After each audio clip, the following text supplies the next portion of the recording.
안녕하십니까, 송영욱입니다. 여러분, 은퇴하면 뭐가 제일 먼저 끊길까요? 맞습니다. 월급입니다.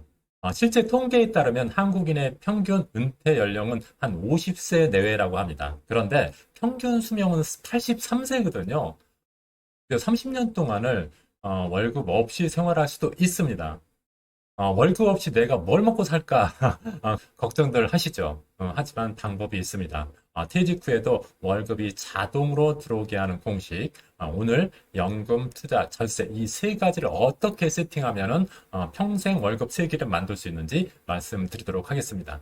퇴직하기 전에 미리 준비해야 하는 노후자산 3 콤보가 있습니다. 제가 볼 때는 그것은 연금, 투자, 절세 이 세 가지 관점에서 봐야 된다고 생각합니다. 연금은 기본 월급이 될 거고요.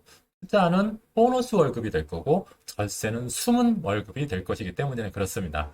연금은 알고 계시다시피 국민연금, 퇴직연금, 개인연금, 주택연금 있죠. 직장생활 한 3, 40년 되면 이게 기본 월급 정도는 될 수가 있거든요. 그리고 투자를 통해서 더 많이 노후 월급을 만들 수가 있겠죠. 그래서 제가 생각할 때는 펀드나 ETF나 배당주 같은 것을 퇴직하기 전에 월 수입의 한 25% 이상은 투자하는 것이 좋겠다. 물론 굉장히 힘들겠죠. 그렇지만은 월 수입의 25%는 아니더라도 5%든 10%든 계속적으로 투자하는 게 중요하다고 생각이 되고요. 그 다음에 절세도 굉장히 중요한데 비과세 상품, 소득공제 상품, 세액공제 상품들이 있지 않습니까? 이러한 세 가지를 잘 지키는 것이 노후자산 3 콤보라고 할 수가 있고요. 그렇게 되면은 노후에 안정적인 수입을 창출할 수 있지 않을까 생각이 됩니다.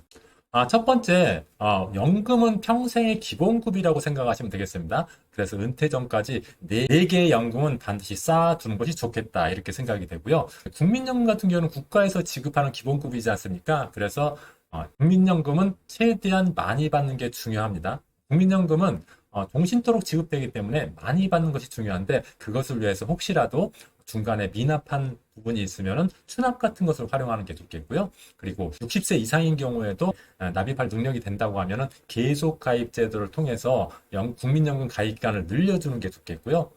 그리고 65세 이후에도 계속 소득이 있다 그랬을 때는 연기연금을 신청해서 나중에 국민연금 수령액을 더 늘려가는 것이 더 좋겠다 이렇게 생각이 됩니다. 두 번째, 퇴직연금 같은 경우는 회사에서 지급하는 기본급이라고 할 수가 있겠습니다. 그래서 회사를 오랫동안 다니는 것이 중요하겠죠. 중도 인출 안 했으면 좋겠습니다. 돈 좀 부족하다고 퇴직금 빼서 쓰시는 분들 계시는데, 제가 생각할 때는 노후로 생각해서 어떤 경우라도 퇴직금은 건드리지 않는 게 좋겠다. 이렇게 생각이 되고요. 세 번째, 개인연금은 내가 지급하는 기본급이라고 보시면 되겠습니다. 그래서 절세나 환급액을 재투자해서 개인연금 부분도 좀 늘려가는 것이 좋겠다. 퇴직하기 전부터 이러한 것을 준비하는 게 좋겠다. 이렇게 생각이 되고요.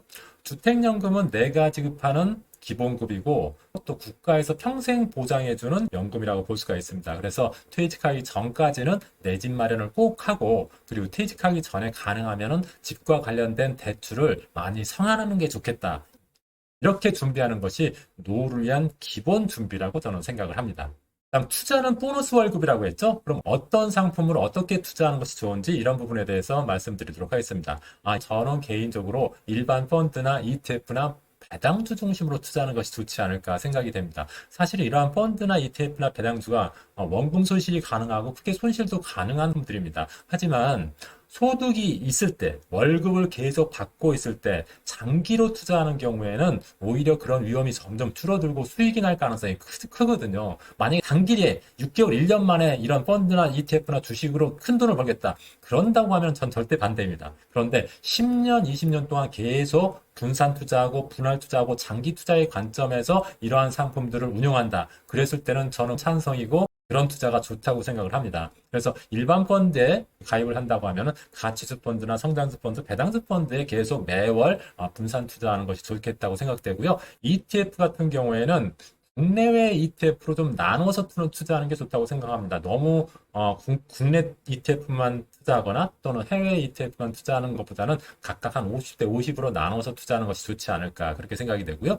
그리고 만약에 목돈이 있다고 하면은 월배당 ETF를 활용하는 것도 괜찮다 이렇게 생각이 됩니다. 이미 ETF 설명할 때 제가 말씀드렸다시피 ETF를 선택할 때는 거래량이나 괴리율, 추적 오차를 확인하고 하는 것이 좋겠다고 생각이 되고요.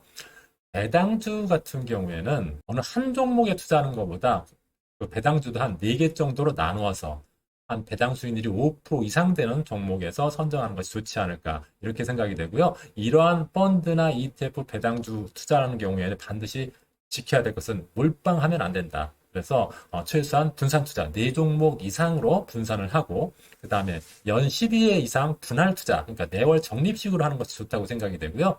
1년, 2년 투자하는 거 말고 20년 이상 장기 투자할 때 이런 투자 상품들이 유용한 것이지 단기 투자로서 제가 이런 상품을 권하는 것은 아니라는 점 여러분들이 꼭 유념해 주시기 바랍니다.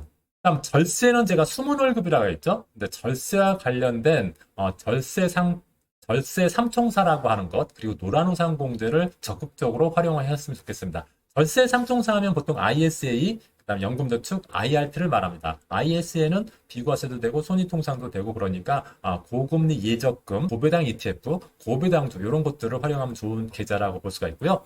연금저축 같은 경우는 세액공제, 과세 이연, 저율과세 효과가 있으니까 국내 ETF와 해외 ETF를 적절하게 조금 조합해서 가입하면 좋지 않을까 생각이 되고요. IRP도 연금저축과 마찬가지로 세액공제, 과세 이연, 저율과세가 되는 상품이니까 주식형 ETF, 채권형 ETF 이런 것 또는 TDF나 TRF를 활용하는 것도 괜찮다고 생각이 됩니다. 그리고 노란우산공제는 직장인이 아닌 보통 자영업자, 프리랜서들이 가입하는 퇴직금과 같은 상품이라고 볼 수가 있는데 소득공제도 되고 또 지방자치단체에서 장려금도 주니까 자영업자나 퇴직 후 프리랜서이신 분들은 반드시 이런 노란우산공제에 가입하는 것이 굉장히 중요하다 이렇게 생각이 됩니다. 오늘 영상에서 드린 핵심 팁 다시 한번 정리해 드리겠습니다. 연금은 기본 월급이고요. 투자는 보너스 월급, 절세는 숨은 월급입니다. 이 세 가지 세팅이 모이면은 은퇴 후에도 현역 직장인보다 더 부지런한 월급 통장이 만들어집니다. 이제 여러분이 하실 일은 단순합니다. 연금, 투자, 절세 중 내가 지금 놓치고 있는 것이 무엇인지 한번 체크해 보시고요. 지금 당장 하나라도 실행해 보시기 바랍니다. 이러한 작은 습관 하나가 20년 뒤 평생 월급 통장을 만들 수 있다고 생각을 합니다. 지금까지 시청해 주셔서 감사하고요. 다음 시간에 또 찾아뵙도록 하겠습니다. 고맙습니다.